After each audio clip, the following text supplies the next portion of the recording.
आज second semifinal था India versus England. बहुत ही तगड़ा मैच जो है हमें देखने को मिला, लेकिन in the end India have one the second semifinal and they have qualified for the final of T20 world cup. India और न्यूजीलैंड का जो फाइनल मैच है वो 8 तारीख को अहमदाबाद में खेला जाएगा। और एक नजर डालते हैं कि इंडिया ने कब कब वर्ल्ड T20 वर्ल्ड कप में क्वालिफाई किया है। फाइनल इन 2007, फिर final in 2014, final in 2024, final in 2026। जबरदस्त achievement, congrats to both the teams और all the best for the final. बहुत बड़ा फाइनल, हम जैसे आज मैच हुआ है यही हम जो है मैच देखना चाहते हैं। बासित भाई, मजा आया मैच का? जैसी क्रिकेट हम देखना चाहते हैं, मतलब हमारे इधर नहीं, दुनिया में जो लोग देखना चाहते थे, आज वो मैच हुआ है। और जीता इंडिया है 7 रन से, लेकिन क्रिकेट की जीत हुई है। वेरी वेल डन दोनों टीमों के लिए। वाह भाई। कामी, ये तो हमें पता था कि हाई स्कोरिंग मैच होगा और इस वेन्यू पे जितने मैचेस हुए हैं वो तकरीबन यही होता है कि बैटर्स को जो है वो सूट करती हैं यहाँ की कंडीशंस जो है। बॉलर्स जो है उनके लिए हार्ड टाइम होता है, जाहिर बात है 250 पे अगर 246 बनेगा तो वो मुश्किल ही होता है। आपको क्या लगता है कि दोनों टीम्स, मेरे ख्याल में बैटिंग में तो उन्होंने 100 आउट ऑफ 100 मिलने चाहिए, लेकिन बॉलिंग और फील्डिंग में थोड़ा सा फर्क रह गया। बिल्कुल ऐसे ही है और मेरे ख्याल से ऐसा सेमीफाइनल इससे पहले कभी देखा नहीं। हाई स्कोरिंग 253 रन, 7 रन से मैच हारना, जबरदस्त सेंचुरी, दोनों टीमों की तरफ से बैटिंग आउट क्लास। बॉलिंग नजर आई है कि दोनों टीमों के पास वीक थी, लेकिन साफ फर्क नजर आ रहा था बुमराह का। बुमराह ने जैसे बॉलिंग की है और साथ फील्डिंग जैसे इंडियन टीम ने आज की है ना, अनबिलीवेबल और टॉप क्लास क्रिकेट हुई है। जितना क्रेडिट हम इंडियन टीम को दे रहे हैं ना, मेरे ख्याल से उतना ही क्रेडिट इंग्लैंड टीम को देना चाहिए कि गिव अप नहीं किया उन्होंने लास्ट बॉल तक। बहुत अच्छे। शायद भाई, आपकी नजर में टर्निंग पॉइंट क्या था इस मैच में? देखिए, टर्निंग पॉइंट एक से ज्यादा थे। एक तो 15 रन पर सैमसन का कैच गिरना, वो बड़ा क्रूशियल था। उसने जिस तरह इनिंग्स खेली और ब्रूक ने आके कहा कि मैं हैंड्स अप करता हूं, मेरी वजह से एक बड़ा क्रूशियल कैच गिरा। फिर 18वें ओवर में जसप्रीत बुमराह ने जो 6 रन दिए ना, वो कमाल का ओवर था। इनके 3 ओवर में 48 रन बने इंडिया के, इनके 3 ओवर में 37 बने, तो वो एक फर्क हो गया। और 18वां ओवर बड़ा टर्निंग पॉइंट था इस मैच में। बासित भाई, संजू सैमसन अगर जो नॉकआउट स्टेज वाला मैच था अगेंस्ट वेस्ट इंडीज, वो इनिंग्स और आज की इनिंग्स अगर आप ये देखें, अगर कोई इन फॉर्म हो तो फिर उसको अपनी फॉर्म का पूरा फायदा उठाना चाहिए और वो आज दिखा। आप बात करें, जो इंग्लैंड रिलाय कर रहा था वो था जोफ्रा आर्चर पे और अदील रशीद पे, ये उनके मेन बॉलर्स थे। फिर जिमी ओवरटन था, फिर उसके बाद आप विल जैक की बात करें या सैम करन की आप बात करें, तो ये वो हैं कि इनसे इतनी ज्यादा एक्सपेक्टेशंस नहीं है। बट जिस तरह जोफ्रा आर्चर के अगेंस्ट खेला और अदील रशीद के अगेंस्ट खेला, क्या कहेंगे? Top class batting. शुएब भाई, एक 40 ओवर में 499 रन बन रहे हैं, तो इसका मतलब है ना कि कितनी ही जबरदस्त पाठा पिच था। और बॉलर की पिटाई हुई है, जोफ्रा की भी पिटाई हुई है, वहां से वरुण चक्रवर्ती की भी पिटाई हुई है। बैट्समैनशिप डोमिनेशन वाला मैच था आज, लेकिन इंडिया को क्रेडिट जाता है कैप्टनसी और उनकी फील्डिंग। जो कैप्टनसी में उसने 16वां ओवर बुमराह से करवाया, 18वां ओवर कराया, उसने मैच को बिल्कुल ही वन साइड कर दिया। मैं लास्ट ओवर पे तो आना ही नहीं चाह रहा कि 22 रन बने डूबे के, लेकिन जो 16वां ओवर और 18वां ओवर करा वो ब्रिलियंट कैप्टनसी। और मेरे ख्याल है मेरा man of the match Bumrah है, दिया गया उसको संजू सैमसन को। वो संजू सैमसन ने भी कहा जब उनको मैन ऑफ द मैच मिला, तो उन्होंने भी ये बोला कि एक्चुअल में मैन ऑफ द मैच आज के मैच में वो बुमराह को होना चाहिए, जो क्रूशियल ओवर्स उन्होंने आके कराए। कामी, आपको ये लगता है कि ऑलराउंडर्स ये होते हैं? शिवाम दुबे, ठीक है, उन्होंने एक ही ओवर किया लास्ट वाला आके, लेकिन बैटिंग में क्या जबरदस्त उनको आज प्रमोट किया गया, उनको ऊपर भेजा, कैप्टन नहीं आए और उन्होंने आके जैसे अदील रशीद, जिन पे इंग्लैंड की टीम रिलाय कर रही थी कि हमें विकेट्स दिलाएंगे, वो अच्छा मैचअप था। वो बिल्कुल जबरदस्त था। मैचअप नहीं था, वो बैटिंग ऑलराउंडर है, हमारी तरह बॉलिंग ऑलराउंडर नहीं है कि एकदम 4 पे आके वो वैसे इम्पैक्ट परफॉर्मेंस वो ऐसी दिखाए। और एक्सीलेंट डिसीजन, और आदिल रशीद को अंडर प्रेशर किया। अगर दुबे वहां पे ना आता तो शायद उसको 40 के बजाय 30 रन होते, रन कम हो जाते, एक आधी विकेट और ले जाता। तो दुबे ने वैसे ही वो खेला, वो तो रन आउट ना होता तो मेरे ख्याल से 270 प्लस रन हो जाने थे जैसे वो खेल रहा था। लेकिन ये है कि बुमराह की जैसे बॉलिंग है, विल जैक्स का जो कैच वहां पे टर्निंग पॉइंट मैं समझता हूँ, ठीक है संजू का कैच निकला है। संजू तो आज पहले ओवर में ऐसे ही आया था कि जैसे कैलकाटा में 97 पे नेट आउट था ना, वहीं से उसने स्टार्ट किया, जीरो से नहीं किया। ऐसी फॉर्म लग रही थी और फॉर्म कितनी ब्लेसिंग है, वो उसका पूरा फायदा उठा रहा है। तो बैटिंग क्लास नजर आई है दोनों टीमों की तरफ से, लेकिन बॉलिंग का जो आप कह रहे हैं फर्क नजर आ रहा है, सिर्फ फर्क देखें क्वालिटी है। क्वालिटी बुमराह के पास भी है ना, इसी बीच पे उसने बॉलिंग की है, ओवर करके दिखाए हैं ना, किस पे वो कामयाब रहा। 16वां और 18वां ओवर यॉर्कर की है उसने। यॉर्कर वाहिद है कि डेप्थ बॉलिंग में आप बचा सकते हैं, बड़ी हिट बचाने से उनसे भी नहीं लग रही थी। अगर वो यॉर्कर ना लगते तो शायद एक ओवर पहले मैच खत्म हो जाता। अगर थोड़े से शायद भाई पीछे मैचेस में चले जाएं तो सूर्या कुमार यादव से ना एक प्रेस कॉन्फ्रेंस में सवाल हुए कि मैं ओपन पे खिलाऊं उनको, मैं 3 नंबर पे खिलाऊं संजू सैमसन के बारे में। हमारे पास एक क्लिप है, शायद भाई श्रीलंका वो में दिखाते थे। हैं कि उन्होंने क्या कहा। स्टार्ट्स हमें नहीं मिल रहे हैं, क्या इस मोनोटोनी को तोड़ने के लिए संजू आ सकते हैं? कल भी हमने देखा काफी लंबा प्रैक्टिस सेशन जो है वो उनका रहा, काफी देर तक उन्होंने पेस वाले विकेट पर, स्पिन वाले विकेट पर भी काफी देर तक रहे। क्या हम आने वाले मैचेस में उनको देखेंगे खेलते हुए? मतलब आप बोल रहे हो मैं अभिषेक की जगह पे खिलाऊं उसको? नहीं, नंबर 3 में भी। तो मतलब तिलक की जगह खिलाऊं?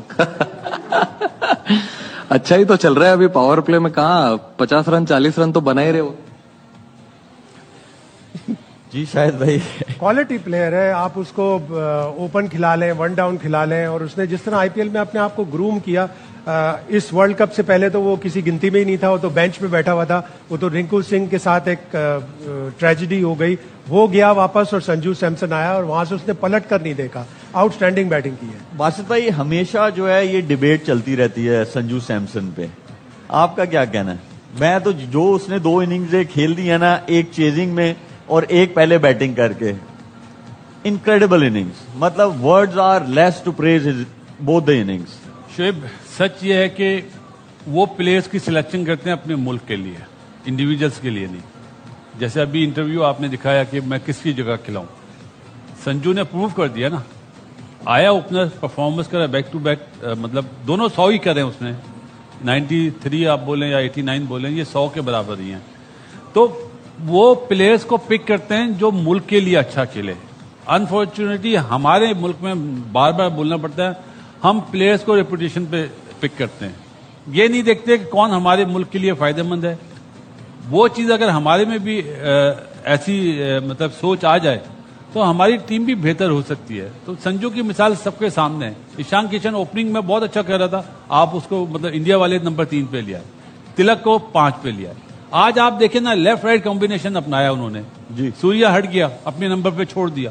हमारा कोच बोलता है नंबर 3 हमारे फिक्स है। कैसे, how come? Left right combination से देखे ना, उनके बॉलर भी डिस्टर्ब हुए। आप जो आदिल रशीद की बात करें, आप डुबे जिस नंबर पे आया वहां तिलक वर्मा भी आ सकता था ना जी, नहीं भेजा उसको। तो ये सोच जो है ये बताती है कि वो कितना कीन है, उनका सिस्टम कितना स्ट्रांग है, उनके पास प्लेयर्स हैं। ये बात सही है, हमारे पास इतने प्लेयर्स नहीं है, लेकिन प्लेयर्स वो लिए जाएं जो उस टूर्नामेंट के लिए बेस्ट हो। कामी हमारे, अच्छा चलो हमारे पास प्लेयर्स नहीं है या है वो सेकेंडरी है, तो बनाएगा कौन प्लेयर्स? नहीं, आप मुझे बताओ ना, आप पीसीबी के साथ रहे हो मेंटोर, आप समझते प्लेयर है या नहीं है? देखिए प्लेयर्स हैं, उनको ग्रूम करने की जरूरत तो है। ग्रूम किया जाता है ना, वो कैसे सिस्टम के साथ किया जाता है, सिस्टम के साथ किया जाएगा, ऐसे तो- लेकिन कंटिन्यूटी हाँ, चाहिए बिल्कुल उसमें। ऐसे ही किया जाता है, ऐसे ही प्लेयर्स बनते हैं। ये तो नहीं है कि आप एक लिस्ट का मैच भी ना खेलें और आप पाकिस्तान टीम में आ जाएं। वैल्यू आपने ये बनाई हुई है, 18 की एवरेज है, आप पाकिस्तान टीम में आके खेल लें। T20 में आपके 2 विकेट कीपर है, वनडे टीम अनाउंस होती है, उनमें से एक भी नहीं होता। ऐसे तो नहीं ना प्लेयर बनते, ऐसे तो टीमें नहीं चलती। संजू की जैसे बात है, देखिए हिस्सा नहीं था स्टार्टिंग में टीम का, वो बाहर बैठा हुआ है। ईशान किशन और अभिषेक शर्मा ने इम्पैक्ट डाल दिया पाकिस्तान के खिलाफ जैसे परफॉर्मेंस, कहीं पे भी नहीं। लेकिन मेंटली कितना स्ट्रांग है कि मुझे मौका मिलेगा तो मैं करके दूंगा, मैंने जो गलतियां पीछे की हैं वो दोबारा रिपीट नहीं करनी। वो अपना काम करता गया, गलतियां कम करता गया, और नजर भी आया कि प्लेयर ऐसे बनते हैं, मैच विनर ऐसे प्लेयर बनते हैं जिसको टीम का फायदा हो, अपने पर्सनल गोल नहीं होने चाहिए। तो वो झलक नजर आई है, वो अप्रोच नजर आई है, वो परफॉर्मेंस नजर आई है, जिसकी वजह से आज फाइनल खेल रहे हैं। नहीं तो वेस्ट इंडीज के खिलाफ 97 ना करे तो ये आज सेमीफाइनल भी नहीं खेलते। बिल्कुल ऐसे। शायद भाई सिलेक्शन पे बात हो रही है, बैकअप पे बात हो रही है, तो आज पाकिस्तान क्रिकेट बोर्ड ने जो है नई सिलेक्शन कमेटी भी अनाउंस की है। 2 पुराने लोग हैं, 2 नए आए हैं, जिसमें सरफराज है और मिसबाउल हक है। और साथ में आकिब भाई हैं और साथ में उनके हैं असद शफीक। क्या कहना है इसके बारे में आपका? मुकम्मल कर दी सिलेक्शन कमेटी और अब हमारे फॉर्मर प्लेयर्स को ही आकर हमारी क्रिकेट को सुधारना होगा। सरफराज अपनी जात में अपने सॉरी मैं आपको यहाँ पे शायद भाई आप सही कह रहे हैं, हमारे एक्स क्रिकेटर्स को जरूर संभालना पड़ेगा, लेकिन यस मैन वालों को वो नहीं संभाल सकते। मैं आपको ये बता ये दूं, बात तो जितने है कि हमारे हाँ, एक्स क्रिकेटर्स हैं ना, अगर जो यस मैन बन के वहां पे आएगा वो नहीं कर सकता। अगर selection में कोई आ कोई- रहा है तो बोलो भाई मुझे क्लैरिटी दो कि मैं इतने टाइम के लिए आ रहा हूं, ये मेरी रिस्पॉन्सिबिलिटी है, उससे पहले मुझसे कोई नहीं पूछेगा, बिल्कुल मुझे सही। टाइम फ्रेम दो। तो बिल्कुल एक्स सही। क्रिकेटर भी वो जो यस मैन नहीं है। हाँ, जब आप सिलेक्शन कर रहे हैं तो उसी वक्त बोले अगर आपको कोई रिजर्वेशन हो, इसलिए कि या तो आप कन्विंस कर दें या आप कन्विंस हो जाएं। अगर आप नहीं हो रहे कन्विंस, वहीं बैठे, T20 वर्ल्ड कप खत्म हो जाए उसके बाद ना बोले कि मैं ये चाह रहा था और मैं ये नहीं चाह रहा था। आप उसी वक्त बोले, मीटिंग के दौरान बोले कि ये प्लेयर सही सेलेक्ट नहीं हो रहा, बहस करें और फिर उसके बाद बाहर निकलें तो कन्विंस करके निकलें। अगर ये होगा तो हमारी क्रिकेट आगे बढ़ेगी, वरना इसी तरह हम सफर। जी बासित भाई, आप कुछ कहना चाहते हैं? सर कल बात हो रही थी सरफराज की कि वो हेड कोच बन रहा है टेस्ट मैचेस का। मेरा ख्याल है ये वाली जॉब सरफराज के लिए बहुत अच्छी है, क्योंकि वो जिस तरह बच्चों को देखता हुआ आ रहा है ना, तो वो उसका जो इनपुट होगा वो यस्सर नहीं बनेगा। सरफराज के लिए तो मैं बोल सकता हूँ और जुमला भी बोल देता हूँ, सरफराज धोखा नहीं देगा। सही। कामी, आपका क्या ख्याल है इस सिलेक्शन कमेटी? ठीक है, आपके अंदर से हंसी निकल रही है, लेकिन हंसी क्यों निकल रही है? अच्छी उसका तो बात काम है ही ना, यही है। निकलनी चाहिए। हमें पता है ना, आपको पता है, हमें पता है क्या तो आप एबिलिटी है। मतलब क्या पता है, आप समझते हैं कि जो सिलेक्शन कमेटी अनाउंस हुई है दे नॉट गुड इनफ?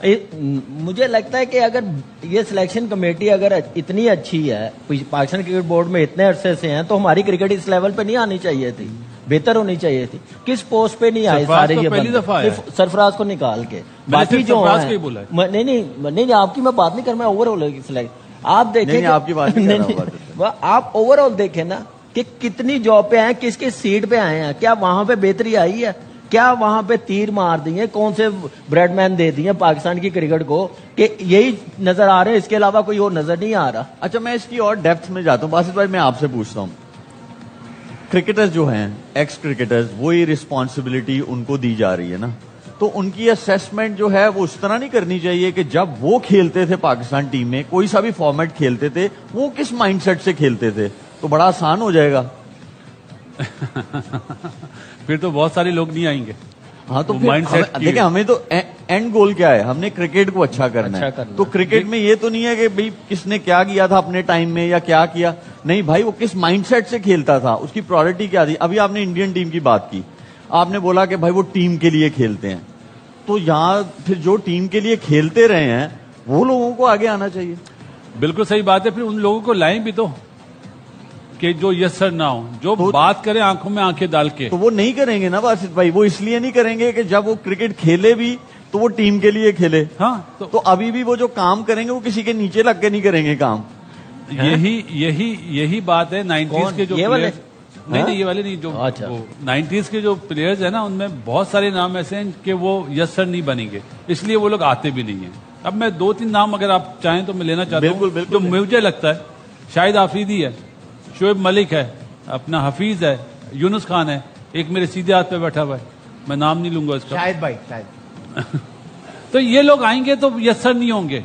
मैं मिसबा को पर्सनली बहुत अच्छी तरह जानता हूँ, आपको पता ही है, वो मतलब कंप्रोमाइज कर जाता है, नहीं करना चाहिए। जिस टाइप का वो प्लेयर था, जिस टाइप का वो कप्तान था, उसको कंप्रोमाइज नहीं करना चाहिए। असद शफीक की बॉडी लैंग्वेज ऐसी है, वो कंप्रोमाइज है, इसीलिए मैंने कहा सरफराज कंप्रोमाइज नहीं इस करेगा। सिलेक्शन कमेटी में आकिब भाई जो हैं वो इस- कंप्रोमाइज कर जाते हैं। कर नहीं, गया है मैं- वो। मैं- मेरा नहीं ख्याल, मैं जितना मैं उनके साथ रहा हूँ, अंडर कोचिंग उनके आप भी रहे हैं, मुझे लगता है कि वो कंप्रोमाइज नहीं करेंगे, परफॉर्मेंस पे, टैलेंट पे कंप्रोमाइज नहीं करेंगे। और इस सिलेक्शन कमेटी में मुझे नहीं लगता कि इतनी से किसी और की होगी जितनी आकिब भाई की होगी। और लेकिन यहाँ पे जो सिलेक्शन है, इनका अब काम क्या है कि ये जो अब टीम अनाउंस हुई है, क्या यही क्राइटेरिया होगा कि बेहतर होगा, कि विद परफॉर्मेंस मुझे- होगा? मैं यहाँ पे शायद मैं मैं एक पूछ बात लेता हूँ ये सवाल। लेकिन एक बात T20 ऐड करूंगा जी, जी, बात माफी करें। के साथ कामी से। आकिब जावेद ने बाबर आजम को नाम नहीं दिया था T20 में। यहाँ पे वो कैसे यहाँ पे compromise कर गया फिर compromise वो? हो गया। यहाँ यहाँ पे कप्तान और फॉर्म खड़े कोच- रहते ना, हाँ? फॉर्म खड़े रहते। हाँ। अगर आपको पता था कि टीम जिस नंबर पे वो आपसे मांग रहे हैं, इतनी गेम देखो कामी, जरूर वो नहीं सुनते होंगे, नहीं कंप्रोमाइज करते होंगे, लेकिन गेम सेंस भी तो चाहिए ना आपको। अब आपकी रिस्पॉन्सिबिलिटी बदल गई है। ये तो बात की बात है, कोच और कप्तान ने कन्विंस किया होगा कि नहीं हमें चाहिए, चाहे कोई भी हो, कोई भी प्लेयर मांगा हो। लेकिन मुझे लगता है कि आकिब भाई की जो नेचर है ना, बड़ी एग्रेसिव है। हमने देखा हुआ, आपने भी देखा हुआ, मुझे नहीं लगता कि वो 100% कंप्रोमाइज कर जाएंगे। कहीं पे फ्लेक्सिबल होना पड़ता है, कोई भी हो। लेकिन ये जो बाकी है सरफराज को निकाल के, इनको हमने देखा हुआ है। इनके प्लेइंग डे पे भी हमें पता है क्या अप्रोच होती थी, किस माइंडसेट के साथ जाते थे, क्या करते थे। वो पाकिस्तान की क्रिकेट में अभी तक है, वो बाहर नहीं निकल रही। वो नुकसान पाकिस्तान की क्रिकेट में है। ये पाकिस्तान क्रिकेट बोर्ड को सोचना चाहिए कि कौन सी पोस्ट अब रह गई, किस पोस्ट में अच्छे हैं, उसमें कंटिन्यू 2 साल दे दे, 3 साल दे दे, हर सीट का मजे चका दिए। जो बासित भाई- जनाब आली